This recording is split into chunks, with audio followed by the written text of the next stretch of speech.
جو یہ پڑھے گا اللہ اس کو اتنا عطا فرمائیں گے. آپ ذرا چھوٹے سا ایک لفظ کہہ رہا ہوں, جو یہ پڑھے گا اللہ اس کو اتنا عطا فرمائیں گے, اتنا عطا فرمائیں گے, اتنا عطا فرمائیں گے کہ اس کے ذریعے سے لوگوں کو روزی دیں گے. شیخ ابو الیاس سمرقندی رحمۃ اللہ علیہ بہت بڑے اللہ کے ولی تھے. فرماتے ہیں جو شخص ہر نماز کے بعد ان کلمات کو 7 بار پڑھے گا, ان کلمات کو کیا پڑھے گا؟ 7 بار پڑھے گا. ان کلمات کو حیرت انگیز طور پہ فرمایا کہ اللہ پاک جل شانہ اس کو ولایت کا تاجدار بنائیں گے اور اتنا عطا فرمائیں گے کہ اس کے ذریعے سے وہ کاغذ کہاں ہے جو لبنان کے کوہ لبنان کا کاغذ ہے. آپ حضرات نے مجھے کہا ہم وہ دیں گے, کوہ لبنان کا کاغذ.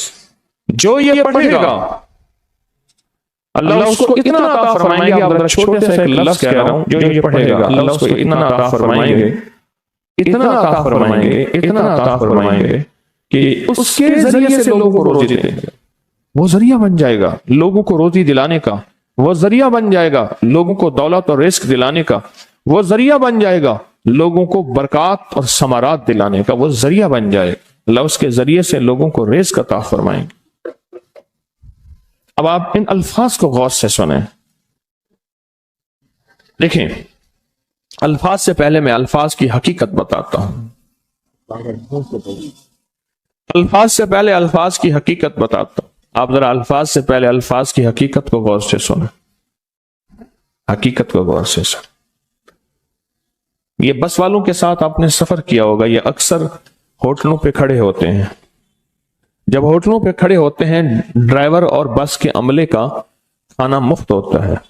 کچھ بندے لائے ہیں جو اپنا فکر کرتا ہے اگر وہ بس والا کہیں کھڑا کرتا, بس بند کر دیتا اور خود کھانا کھاتا, کیا مفت دیتے؟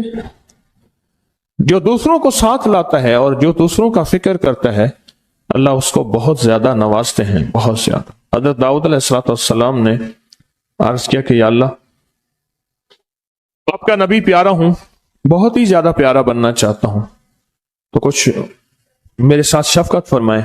تو آپ نے فرمایا داؤد میرے بندوں کو میرا محبوب بناؤ, میرے بندوں کو میرے قریب کرو, تم میرے اور پیارے ہو جاؤ گے. حضرت موسیٰ علیہ السلام نے اللہ سے عرض کیا کہ یا اللہ تیرا پیارا بننے کے لیے, محبوب بننے کے لیے کون سا عمل ہے؟ تو آپ نے فرمایا غیبانہ لوگوں کے لیے دعا کرو, غیبانہ لوگوں کے لیے دعا کرو. کیوں؟ منہ پہ دعا خوشامد پھر بھی بن سکتی ہے, دکھاوا پھر بھی بن سکتا ہے. جب غیبانہ لوگوں کے لیے دعا کرو گے فرمایا وہ دعا ایسے ہوگی جو تجھے 3 چیزیں دلائے گی. ایک میرا دوست بنا دے گی, اور ایک جتنا لوگوں میں رزق تقسیم ہوگا اتنا سارا تجھے ملے گا, اتنا سارا تجھے ملے گا. یہ بندہ مالدار اور تونگر بن جائے گا. دوسرا اور تیسرا فرمایا کہ اللہ جل شانہ تجھے لوگوں میں عزت دیں گے, وقار دیں گے, شان و شوکت دیں گے اور ہر دل عزیز کر دیں گے.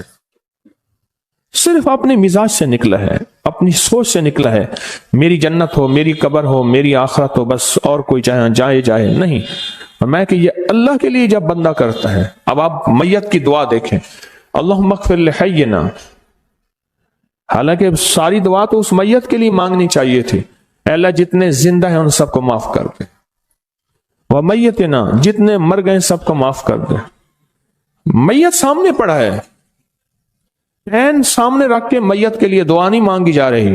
پہلے سارے زندوں کے لیے تاکہ ان کا خاتمہ ایمان پہ ہو, پھر میتوں کے لیے وشاہدنا جو موجود ہیں, وغائبنا جو اس وقت نظر نہیں آ رہے غائب ہیں, وصغیرنا وہ چھوٹے ہیں, وکبیرنا وہ بڑے ہیں, وذکرنا وہ مذکر ہیں, وانثانا اے اللہ جو مؤنث ہیں. یہ دعا مانگ کے پھر کہتا ہے اللہم من احییتہ منا فاحیہ علی الاسلام, اے اللہ زندگی گزارنا تو کملی والی کی غلامی میں, ومن توفیتہ منا فتوفہ علی الایمان, اے اللہ اگر موت ہو تو ایمان کی موت دے دے. جو بندہ دوسروں کے لیے مانگتا ہے, جو بندہ دوسروں کے لیے چاہتا ہے, دوسروں کے لیے چاہتا. ابھی کچھ عرصہ پہلے ایک صاحب ہیں جو کچھ تعویذ وغیرہ پیر کچھ تھوڑا سا عامل ہیں, تو مجھے ملے, مجھ سے کہنے لگے ہم نے سفر تو اکٹھا شروع کیا تھا,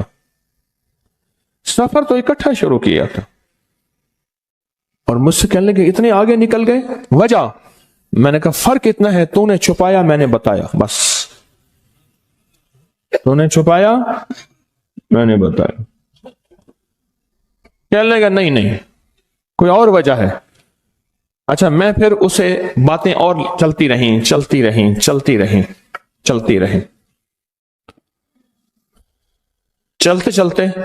میں نے اس سے میں نے کہا کہ سورت والضحیٰ کا عمل ہے تیرے پاس اور تو پڑھتا ہے کام ہو جاتا ہے۔ ہنس پڑا، ہاتھ پہ ہاتھ مارا، کہنا ہاں ہے۔ میں نے کہا وہ بتا دو۔ بتاؤں گا، میں نے کہا بتا دو، فائدہ ہو جائے گا مجھے بھی۔ اچھا، وہ پہلی بات وہ بھول گیا۔ میں نے کہا تو چھپاتا ہے، میں بتاتا ہوں۔ باتیں ہوتی رہیں لمبی باتوں کے بعد میں نے کہا سورت والضحیٰ کا عمل بتا۔ نہیں بتایا۔ میں نے کہا تجھ میں اور مجھ میں فرق یہی ہے، میں سورت یہی والضحیٰ کا عمل، میں نے کہا یہی ہے جس کے کاف میں 9 بار یا کری۔ میں کہہ رہے پتا ہے تو مجھ سے کیوں پوچھتا ہے؟ میں نے کہا تجھے یہ بتانا چاہتا تھا تو چھپاتا ہے، میں بتاتا۔ تو مدد اس کے مطابق آتی ہے۔ اللہ کو اپنی مخلوق، اپنے بندے پسند ہیں۔ جو اپنے بندوں کو، اللہ کی بندوں کے راحت کو سوچتا ہے، جو اللہ کے بندوں کی اندر کے درد اور مشکلات اور مسائل کو سوچتا ہے، اللہ پہلے اس کا بھلا کر دیتا ہے۔ ہو بھلا کر بھلا، ہو بھلا سو بھلے کا بھلا، بھلا کر بھلے کی جگہ بھلا ہوگا۔ اب یہ جو دعا ہے جو میں آپ کو بتانے لگا ہوں، اب اس کے لفظوں پہ غور کریں۔ اللہم اغفر لامت محمد صلی اللہ علیہ وسلم۔ اے اللہ، اب حالانکہ آپ نے لیے پڑھ رہا ہے، اے اللہ ساری امت محمدیہ کو معاف کر دے۔ اللہم ارحم امت محمد، اے اللہ امت محمدیہ میں جتنے بھی ہیں سب پہ رحم فرما، رحمت فرما، مغفرت فرما۔ اللہم اصلح امت محمد، اے اللہ امت محمدیہ کی جتنے بھی مشکلات مسائل ہیں ان کی اصلاح کر دے، پریشانیاں دور کر دے۔ اللہم استر، اے اللہ ان کے پردے رکھ دے، امت محمدیہ کے پردے رکھ دے، امت محمدیہ کے پردے رکھ دے۔ اے اللہ کسی کے پردے نہ ہٹا، اے اللہ سب کی مغفرت فرما، اے اللہ پردے رکھ دے، پردے رکھ دے سب۔ اور اللہم اجبر، کیا فرمایا؟ اے اللہ ٹوٹے دلوں کو جوڑ دے، جتنے دل ٹوٹے ہوئے ہیں اور دل آپس میں ٹوٹے ہوئے ہیں، آپس میں دل ختم ہو چکے ہیں، گھر ٹوٹنے والے ہیں، طلاقوں تک نوبت پہنچی ہے، یا دل ایسا ٹوٹا ہے کہ مانگ کے تھک گیا ہے۔ اے اللہ جتنے بھی ٹوٹے دل ہیں ان سب دلوں کو تو جوڑ دے، سب لوگوں کو۔ اللہم فرج، اے اللہ لوگوں کے لیے کشادگیاں کر دے، رزق کی کشادگی، صحت کی کشادگی، برکت کی کشادگی، رشتوں کے لیے کشادگی، کاروبار کے لیے کشادگی، زندگی کے سفر کے لیے کشادگی۔ اے اللہ لوگوں کے لیے کشادگی اور رحم کا معاملہ کر۔ اب آپ سوچیں، اس ساری دعا میں ایک دفعہ بھی اپنے لیے مانگا؟ ایک درویش کے پاس ایک بندہ گیا، حضرت ولایت کا کوئی شارٹ کٹ بتائیں، بالکل آسان راستہ۔ فرمایا جب کوئی غیر مسلم بغیر کلمے کے مر جائے، کسی کونے میں منہ دے کے رو لینا، اللہ تجھے ولایت دے دے گا۔ احساس، درد، غم، اللہ کو یہ پسند ہے، اور اللہ کے ہاں اس کی قیمت ہے، اور اللہ کی بارگاہ میں اس کی قیمت ہے۔ اس پورے کے پورے وظیفے میں آپ یہ دیکھ لیں، ایک دفعہ بھی اپنے لیے نہیں مانگا گیا۔ اللہم اغفر لامت محمد، اللہم ارحم امت محمد، اللہم اصلح امت محمد، اللہم استر امت محمد، اللہم اجبر، اللہم فرج، اللہم منصر، اللہ سب کی مدد فرما۔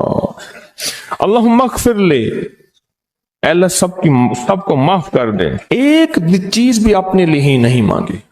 ایک ہے کہ مجھے دے دے، ایک ہے اس کو بھی دے دے، اس کو بھی دے دے، مجھے نہ دے، اس کو بھی دے دے، مجھے نہ دے۔ جو دوسروں کا فکر کرتا ہے، امت کے یہودی، عیسائی، ہندو، سکھ، نہ ماننے والے اور ماننے والے مسلمان، ان سب کا جو فکر کرتا ہے، اللہ اسے سب سے زیادہ بھی دیتا ہے، اللہ اسے جھکتا بھی دیتا ہے۔ یہ جو عمل ہے نا، یہ عمل عجب عمل ہے، عجب عمل ہے۔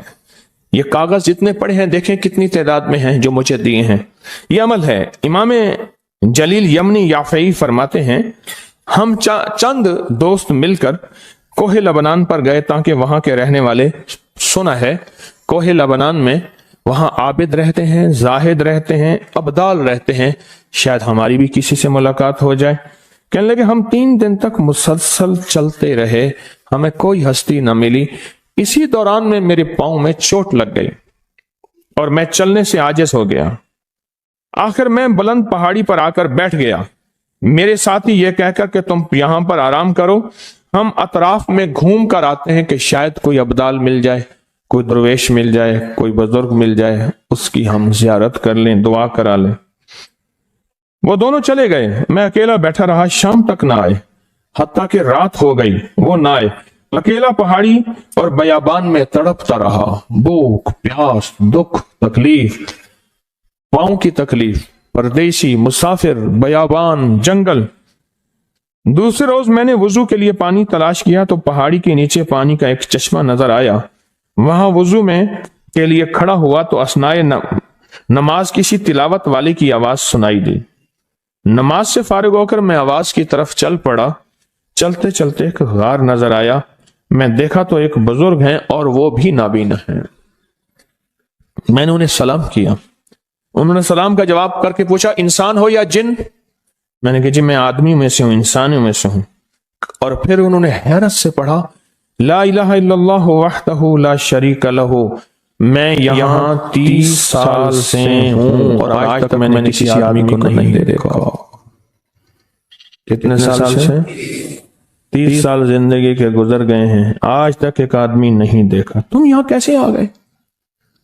تم یہاں کیسے آ گئے؟ تم یہاں کیسے آ گئے؟ تو میں نے کہا کہ تم لگتا ہے تھک گئے ہو، تھوڑی دیر کے لیے سو جاؤ. میں آگے چل کے دیکھا تو غار میں 3 قبریں بنی ہوئی تھیں. مجھے حیرت ہوئی لیکن تھکان بہت زیادہ تھی، مجھے نیند آ گئی. ظہر کی نماز کا وقت ہوا تو انہیں آواز دی کہ اللہ تم پر رحم کرے، اٹھو نماز کا وقت ہے.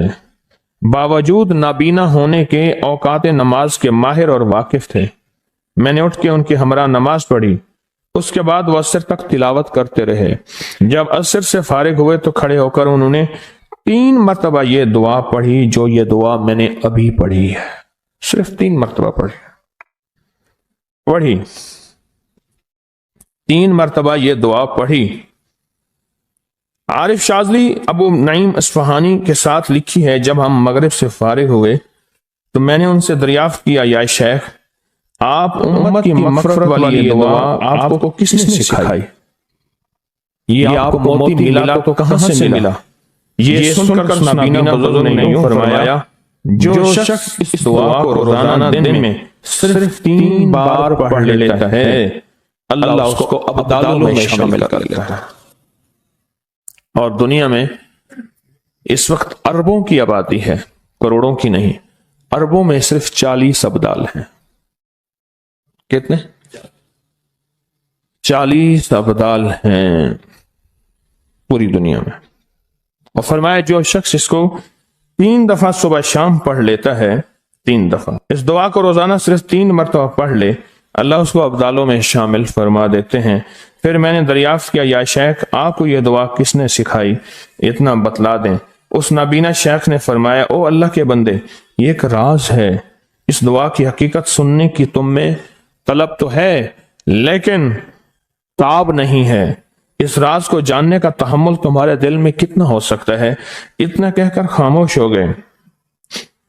پھر فرمایا کہ عارف باللہ شیخ ابوالحسن شاذلی فرماتے ہیں وہ دعا یہی ہے جو ابدال مانگتے ہیں، ابرار مانگتے ہیں، غوث مانگتے ہیں، ولی مانگتے ہیں، کتب مانگتے ہیں، اولیاء مانگتے ہیں، اور پھر اللہ سے جو مانگتے ہیں وہ ملتا ہے. اور اولیاء کاملین نے فرمایا یہ دعا خصوصی طور پہ حضرت خضر علیہ السلام نے سکھائی ہے ان اولیاء کو. ابدال میں شمار ہو جائے. اور ابدال کون ہیں؟ ابدال وہ ہستی ہیں جو ساری کائنات کے نظام کو چلاتے ہیں. شیئر اینڈ سبسکرائب مسلم وظائف چینل.